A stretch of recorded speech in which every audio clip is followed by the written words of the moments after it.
Buenas tardes amigos de Monte Ecuador. Estamos dando inicio ya al proyecto de Forum Mountain, un proyecto que busca conversar con actores del montañismo acá en Ecuador, expertos en distintas áreas como conservación natural, conservación del patrimonio cultural, historia, geografía y básicamente en el enfoque turístico. Hoy decidimos conversar acerca de las montañas de Quito porque nos encontramos en la ciudad, en la capital de nuestro país, y está rodeado pues de principales volcanes y montañas importantes acá en Quito. Tenemos alrededor de 17 montañas. Nosotros como Monte Ecuador hicimos un proyecto que también iremos conversando de a poco. Y al principal, lo que vamos a conversar acá son de estos temas, pero tenemos un grupo de expertos que nos acompañan en este conversatorio. Hoy estamos con Juan Manuel Carrión. Él es concejal del Distrito Metropolitano de Quito, es presidente de la Comisión de Ambiente, es ornitólogo, ilustrador y fotógrafo documentalista y es promotor de los valores del patrimonio natural de Quito. Con esta introducción vamos a empezar a hablar acerca de la conservación natural. Para eso doy la palabra a Juan Manuel, que nos acompañe y nos dé una introducción acerca de este tema. Gracias, es muy grato para mí acompañarles y conversar sobre que es un tema de identidad, que es un tema que encarna el alma del país y el alma quiteña, porque Quito es tierra de montañas. Y les invito a hacer el siguiente ejercicio imaginario en un globo terráqueo. Si ustedes siguen la trayectoria de la línea equinoccial del paralelo cero, veremos que solamente hay 10 países que están en esa ubicación. Estos 10 países, 3 en América del Sur, 6 en África y luego tenemos Indonesia con Sumatra, Borneo, estas islas. En ninguno de estos 10 países se da esta conjunción magnífica de montañas en el trópico, de montañas sobre la línea equinoccial. Solamente aquí, tal vez un caso similar en Kenia, en el África, donde hay una montaña grande, el monte Kenia, al norte del paralelo cero. Pero esa conjunción de montañas en el trópico se da en el planeta únicamente aquí en Ecuador y particularmente en Quito. Entonces eso habla de una condición única, de una condición irrepetible en el planeta. Esta combinación de montañas en el trópico explica la razón de nuestra megadiversidad, de la biodiversidad enorme del distrito metropolitano del país, porque conforme uno asciende en estas cadenas montañosas tropicales 200 metros altitudinalmente, las condiciones ecológicas bioclimáticas cambian. Esto ya lo advirtió en el siglo XIX, a inicios del siglo XIX, Alexander von Humboldt cuando nos visitó y habló de la avenida de los volcanes, de Quito como la avenida de los volcanes. Si nos paramos en estos miradores naturales como el Ichimbía, miramos hacia el norte, vamos a ver el nudo de Mojanda, que está delimitando la olla del Guayabamba. Atrás se proyectará el Cotacachi, y si arrancamos desde el Cayambe, en la cordillera oriental tenemos al Cayambe, al Cerro Puntas, al Cuturco, al nudo de Guamaní, al Antizana, el Sincholagua, el Cotopaxi, de ahí el nudo de Tiocajas que se va hacia la cordillera occidental y aparecen los Ilinizas, el Corazón, el Atacazo, el Pichincha, el sector del Casitagua, y nos proyectamos de nuevo hacia el nudo de Mojanda. Estamos rodeados de montañas y dentro de la urbe misma tenemos el Ichimbía, el Ilumbicí, el Ilaló, el Huanguiltagua. Es tierra de montañas. Las montañas hacen parte de la identidad, de la esencia natural de Quito. El poeta nuestro, el poeta mayor del Ecuador, el poeta quiteño Jorge Carrera Andrade, decía en su alabanza del Ecuador, le decía a la patria: dame tu bienvenida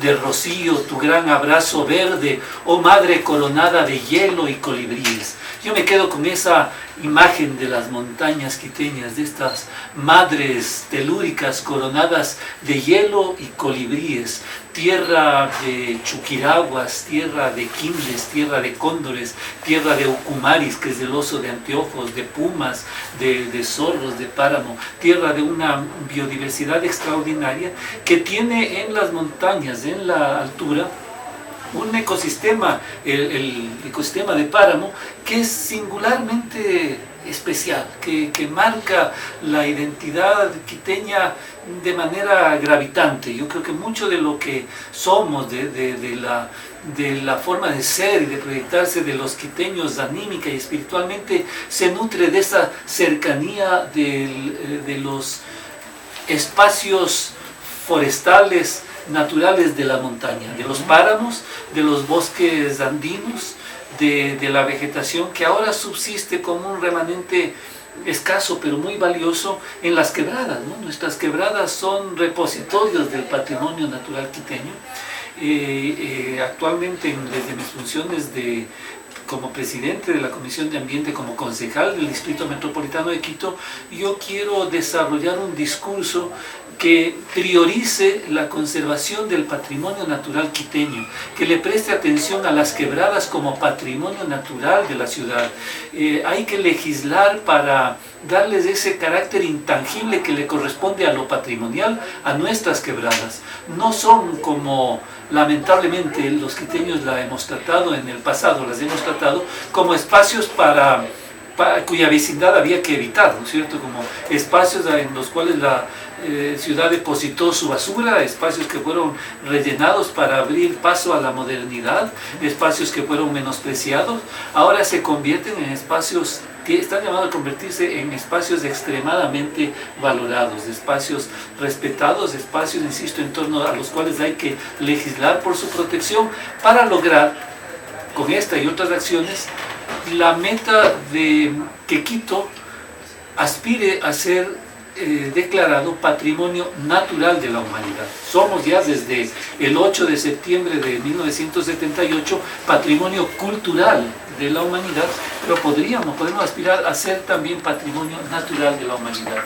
Entonces, así, digamos, de manera general, para arrancar esta conversación, yo diría que es el marco general que yo pondría ahora para considerar a las montañas quiteñas como un espacio de identidad, como un espacio que es una materialización del espíritu del paisaje local, que es un espíritu que se materializó en una tierra de volcanes, en una tierra de montañas equinocciales cubiertas de hielo, de colibríes y de un paisaje natural extraordinario.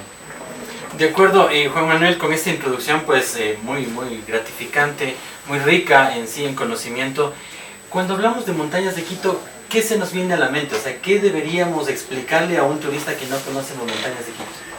Yo creo que habría que decirle que hay una cercanía inmediata y una posibilidad de experimentar variaciones de paisaje y de elementos de la biota que no se dan en ninguna otra parte del planeta. Viajar, proyectar la gradiente altitudinal del volcán Pichincha, del macizo volcánico de Pichincha, es una experiencia única en el planeta. Las estribaciones del Pichincha por el lado occidental, en el Distrito Metropolitano de Quito, llegan a la parroquia de Pacto de Gualea, por ejemplo, donde hay bosques subtropicales a 500 metros de elevación. Un ecosistema tropical, con grandes ceibos, con presencia de monos, de loros, de tucanes, de una avifauna colorida, de tangaras, de colibríes, que está en línea recta a no más de 50 kilómetros de Quito, ¿no? Está en las goteras de Quito, está en el mismo Distrito Metropolitano de Quito. Y si seguimos una trayectoria hacia los cerca de 5.000 metros de altitud del Pichincha, vamos a ir pasando por una sucesión de escenarios en cortas distancias que muestran elementos propios y únicos. Por ejemplo, el Valle de Tandayapa, que está aquí a las vertientes occidentales del Pichincha, a no más de 20 kilómetros en línea recta del centro de Quito. Uno está en un valle con una gradiente altitudinal extrema, ¿no es cierto? Digamos que el punto A y el punto B. La distancia, si ves en el mapa, en el punto A y el punto B, no será más de 500 metros en línea recta, pero hay una diferencia altitudinal de unos 500 metros. Lo que ves, estás mirando desde arriba de la cumbre, o a la inversa, desde abajo, si miras hacia la cumbre, estás frente a una pared de bosque, pero la flora y la fauna que encuentras en el punto A y en el punto B son diferentes, y hay una variación. Eso es una ventaja competitiva en términos de turismo de la naturaleza extraordinaria, porque para mirar esa diversidad de esos universos distintos en los países vecinos como Colombia, como Perú, tienes que recorrer largas distancias. Aquí lo puedes hacer caminando, aquí lo puedes hacer en recorridos por bicicleta que te permiten pasar por una sucesión de páramo, a bosque de ceja andina, a bosque nublado, subtropical, a bosque montano, hasta bosque tropical. Es una experiencia que te toma un par de horas, tal vez en bicicleta. Eso yo creo que hay que promocionarlo, hay que comunicarlo, hay que contarle al visitante como un escenario que le permita vivir una experiencia que solamente en montañas tropicales se puede vivir. Continuamos con la transmisión en vivo acerca de las montañas de Quito. Les pedimos mil disculpas por un problema que tuvimos en la conexión. Estábamos hablando con Juan Manuel Carrión acerca de la biodiversidad que existe acá en nuestro espacio quiteño. Hablaba acerca de la importancia de estar en la línea ecuatorial, la ubicación geográfica que nosotros tenemos, y nos comentaba Juan Manuel acerca de estos espacios que no eran valorizados como las quebradas. Retomemos esa idea y contémosles a todos nuestros amigos que nos están viendo. Esta es una ciudad de quebradas, una ciudad de huaicos. Me encanta ese nombre ancestral de las quebradas, los huaicos, espacios en los que vivían espíritus diversos, el espíritu del Chuzalongo, sitios míticos, las quebradas, sitios que guardan, por ejemplo, una flora medicinal extraordinaria, plantas como la calahuala, como las chuquiraguas, arbustos de diversas especies. Esta mañana estuve en una de las quebradas quiteñas, quizás la mejor conservada, la quebrada Xintaco, que está en el Parque Metropolitano Huanguiltahua. Huanguiltahua es una de las colinas que marca el límite oriental de la ciudad como un escalón que antecede a los valles orientales. En esa quebrada hay árboles como quichuares, como pumamaquis, como arrayanes, como pusupatos, hay cixes, hay berberis y orquídeas, bromelias, maiguas, huicundos, una riqueza florística fantástica, que es la que maravilló a Humboldt, ¿no? Humboldt en su momento, cuando estuvo aquí en 1802, se quedó como 8 meses en tierras de Quito, se quedó larga temporada en esta tierra, y aquí herborizó, es decir, colectó una gran cantidad de flora. Eso que nosotros ahora nos hemos mal acostumbrado a visibilizar como mala hierba. Yo cuestiono mucho el concepto de maleza, ¿no? Cuando hablamos de las quebradas, dicen, no, ese terreno está lleno de maleza. Que la vida no puede encarnar nada malo, ¿no? O sea, una flora nativa, autóctona, ¿qué de malo tiene? Es una cobertura boscosa y arbustiva que al contrario debe ser valorizada. Y estas manifestaciones de la vida están en los pliegues de las faldas inmensas de este monte, ¿no? Como dice el himno de la ciudad, en las faldas inmensas del monte.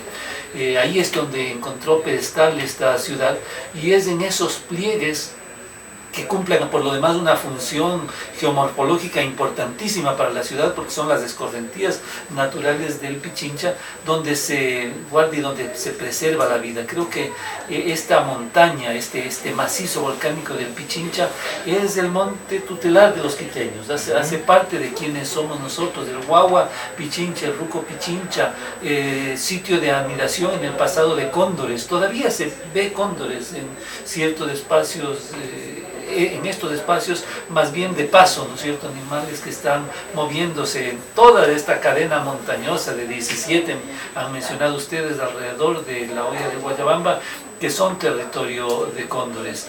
Te mencionaba que para ejemplificar esto de la riqueza que aloja esta gradiente altitudinal del Pichincha, podríamos ejemplificarla o ilustrarla con datos como el siguiente. En el Distrito Metropolitano de Quito hay 55 especies de colibríes. Recordemos que en el mundo, estas que son aves del Nuevo Mundo, los colibríes están en las Américas, América del Norte, Central y del Sur, y también en el Caribe, en las Antillas, no están en Galápagos. Desde Alaska hasta Tierra del Fuego hay aproximadamente 300 especies de colibríes. Y de esas 300, 130 están en el Ecuador.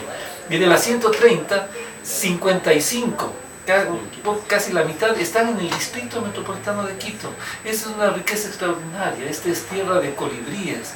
El poeta Carrera Andrade, a quien yo evoco permanentemente, decía que el colibrí merece ser el ave heráldica del pueblo ecuatoriano, porque es una imagen de la delicadeza y del fulgor fugaz. Yo propuse que esta sea en efecto el ave heráldica de Quito, y desde el 2005 el colibrí samarrito pechinegro, que es endémico del Pichincha, Pichincha es el emblema natural de Quito, es el ave emblemática de Quito.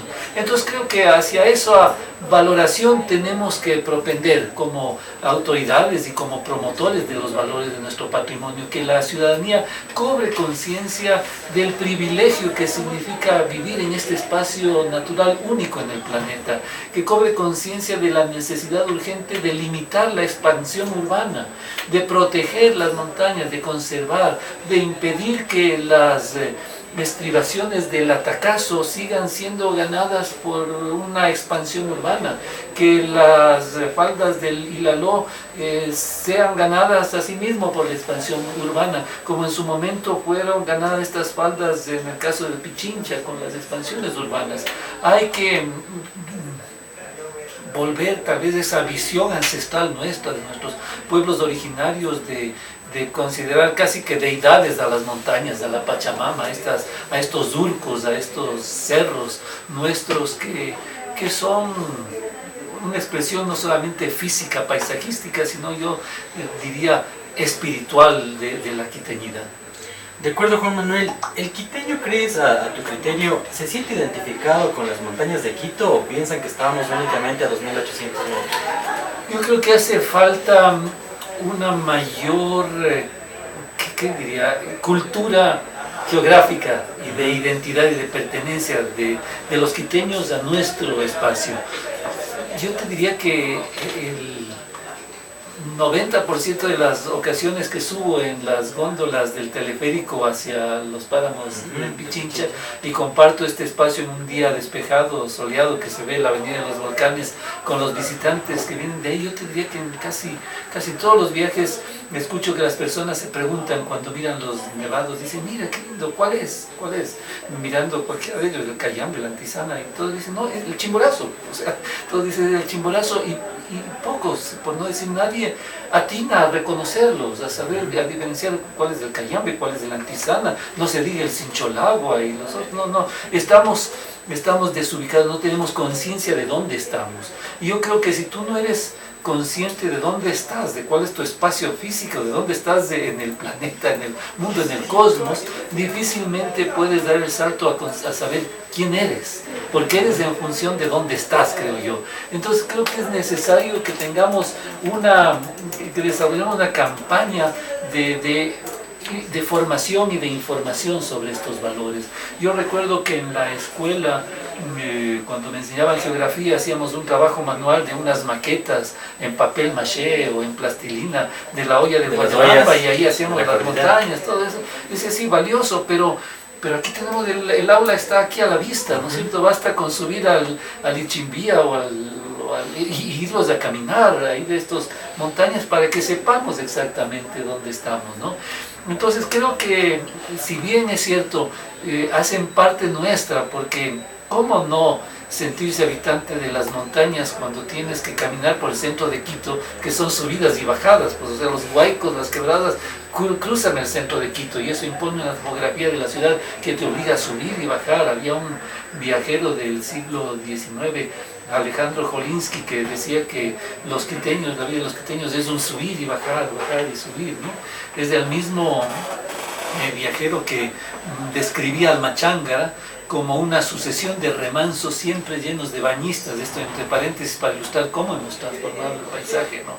Si bien esto de ser caminantes de Quito nos implica subir y bajar, yo ahora, para acompañarles a ustedes, venía en la bicicleta y les mencionaba que, si bien una topografía plana en una buena parte del recorrido, otras tienes que bajar cuestas, tienes que subir, y uno llega aquí transpirando, agitado, ¿no? Es la realidad quiteña, no es una tierra plana. Pero si bien eso nos hace inconscientemente cobrar conciencia de que vivimos en una montaña, que tenemos que subir y bajar, por otro lado está esto que le decía de una desconexión de incluso reconocerlas, verlas tal vez distante, como unas marcas en el horizonte lejano, en el paisaje, pero están aquí, hacen parte de nosotros, y yo creo que es necesario desarrollar una campaña de de apropiamiento de estos elementos telúricos nuestros, ¿no? Y hacerlo desde todos los frentes posibles, desde el conocimiento con datos como esto de la diversidad de colibríes, por ejemplo, que puede sumar la diversidad de mariposas, de orquídeas, de las riquezas nuestras, pero también con un sentido estético, poético, de creaciones diversas. ¿Quién lideraría esta campaña para, no sé, a las escuelas, integrar colegios, instituciones, incluso públicas, privadas, para apropiarnos de estas montañas? Yo creo que somos las instituciones las llamadas a hacerlo, y en primer lugar las instituciones públicas y privadas, pero en primer lugar yo diría que la municipalidad. Yo creo que es una labor del municipio, del cabildo, del gobierno, de este espacio administrativo de la ciudad con tanta tradición, a través de sus espacios de difusión cultural, el desarrollar estas campañas, ¿no es cierto? Porque es en base de esta apropiación de lo primario, de lo del paisaje, que vienen las demás apropiaciones. Si a alguien le hablas del valor de las quebradas, de las laderas, por ahí pueden desarrollar otros discursos como la necesidad entonces de tener comportamientos respetuosos del caminante en la naturaleza. Si las quebradas son patrimonio natural, entonces no las destinemos a que se conviertan en botaderos de basura, tengamos estilos de vida menos consumistas, estilos de vida no derrochadores de productos de un solo uso, seamos conscientes de no generar, no sé, incendios forestales, de tener una actitud respetuosa hacia la naturaleza. Yo espero, yo aspiraría, y de hecho es una de las misiones que yo asumiría como presidente de la Comisión de Ambiente del municipio de Quito, de desarrollar este tipo de campañas. Es decir, a ver, vamos a apropiarnos de Quito, de este siempre verde Quito, como se decía en el siglo de oro de la literatura española. En España se hablaba de Quito como el siempre verde Quito, como una tierra siempre florecida, como una tierra de quindes y quichuales, como esta tierra del sol recto, reitero, tierra única de montañas en el trópico. Sí, yo esperaría que el municipio desarrolle una gran campaña que nos permita apropiar de los valores naturales de Quito para sentir orgullo de ser quiteño. Y la gente actualmente, montañistas, caminantes, deportistas, se han apoderado de estos espacios y han buscado de alguna manera alzar su voz para poder proteger a estos sitios. Actualmente, creo que ya entrando al tema de los problemas que tenemos en las montañas, ¿tienen identificado ya cuál es la problemática y cómo afrontarla? A ver, de manera general yo diría que sí, hay muchos actores involucrados, y estos actores, me refiero a la problemática de la conservación de las montañas quiteñas, y estos actores han hecho oír su voz. Ayer mismo en la Comisión de Ambiente yo di paso a que tratemos temas que tal vez históricamente en el pasado no eran tratados en estos espacios, como la denuncia de la afectación a un nido de cóndores en la periferia quiteña hacia la cordillera oriental. Era un tema que tal vez en el pasado no eran, no hallaban espacio en la comisión de ambiente del municipio, pero ahora estos son por el contrario los temas prioritarios, los temas que hay que atender. Hemos recibido inquietudes, he hecho hoy una visita para conocer en directo lo que pasa en algunas quebradas que están siendo convertidas en escombreras ilegales, ¿no sé?, donde se está afectando el patrimonio natural, no solamente quebradas, ríos, como he dicho, el espacio donde hay nidos de cóndores, por ejemplo, que se pueden ver afectados por ciertas obras de infraestructura. Esos temas tienen que ser atendidos por el municipio, las agencias metropolitanas de control, y eso no le compete a un concejal, eso le compete a la administración municipal, a la agencia de control, pero que exhortada por autoridades como los concejales pueden prestar atención a que estas agresiones a los ecosistemas naturales no queden en la impunidad, o se considere que son infracciones que pueden pasarse por alto. Ayer recibí asimismo el pedido de los vecinos de un barrio de atender un asunto que alguien podría decir, bueno, pero ¿qué tan grave no es este tema? Pero sí lo es. Resulta que hubo una tala de un espacio comunal, en un conjunto privado, y alguien podría decir, bueno, es un conjunto privado, ahí pueden hacer lo que les parezca, es su espacio, pero resulta que no, resulta que los árboles, todos los elementos vivos, de acuerdo a nuestra Constitución, tienen sus propios derechos y hay que velar por los derechos de esos ciudadanos ambientales también, ¿no es cierto? Entonces no se puede en Quito talar un árbol impunemente, no se puede transformar el paisaje de las montañas impunemente, no se puede quitar una cobertura vegetal así porque sí. Todo eso tiene que la autoridad hacer prevalecer el derecho de los ciudadanos más vulnerables. Y yo creo que los ciudadanos árboles, yo creo que los ciudadanos arbustos, yo creo que las ciudadanas quebradas, laderas y montañas son elementos ciudadanos que requieren nuestra atención prioritaria. De acuerdo. El camino para poder hacer algo acerca de esto, ya decías tú, con el tema de la educación, la conciencia, hacer de manera integral, la política pública también juega un papel importante, pero ¿y el control para esto? Sí, ¿cómo haríamos? Sí, hay unidades especializadas de control que tal vez históricamente han sido, yo no quisiera decir ineficientes, pero diría tal vez insuficientes por limitantes diversas, desde tal vez el número de personas encargadas para una ciudad que hay casi 3 millones de habitantes, tal vez los entes de control son insuficientes en cuanto al número de funcionarios, presupuestariamente también no son instituciones muy fortalecidas, lo cual yo creo que nos hace explorar el camino para que mediante ordenanzas pueda haber una acción ciudadana respaldada en una ordenanza, que seamos los ciudadanos los encargados de hacer prevalecer los derechos de estos ciudadanos naturales que no tienen voz, ¿no es cierto?, que no pueden expresarse por sí mismos. Yo creo mucho en la acción ciudadana, en el compromiso ciudadano, en la creación de tejidos sociales, en recuperar en función de, por ejemplo, la valorización de nuestros parques, de nuestras quebradas, de nuestros jardines,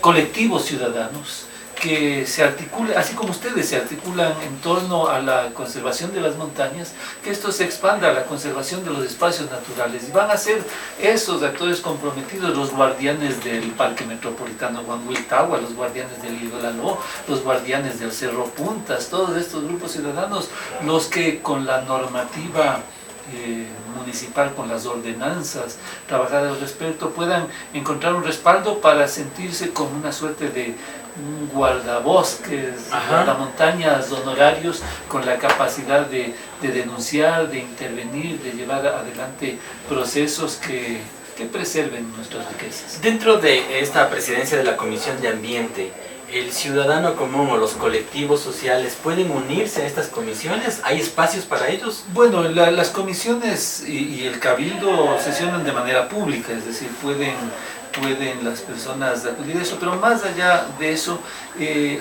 los concejales y las comisiones podemos recetar las inquietudes ciudadanas, ¿no es cierto? Y cuando el caso lo amerite, cuando se vaya a discutir ordenanzas en las cuales un actor determinado quiera hacer escuchar su voz, existe el mecanismo de la silla vacía, existe la posibilidad de que los ciudadanos pidan ser recibidos en las comisiones, para lo cual hay un proceso que los califica, tienen que demostrar la pertinencia de pertenecer y la pertenencia a un grupo ciudadano organizado que tenga que ver con la materia que se va a tratar, y ahí pueden intervenir con voz e incluso con voto, ¿no es cierto? O sea, hay dentro de la normativa municipal la capacidad de ser recibido en comisión general, tanto en las comisiones como en el consejo en pleno, los ciudadanos para expresar su criterio sobre las materias que consideren en torno a las cuales puedan aportar. O sea, resumiendo, digamos que vamos a hacer una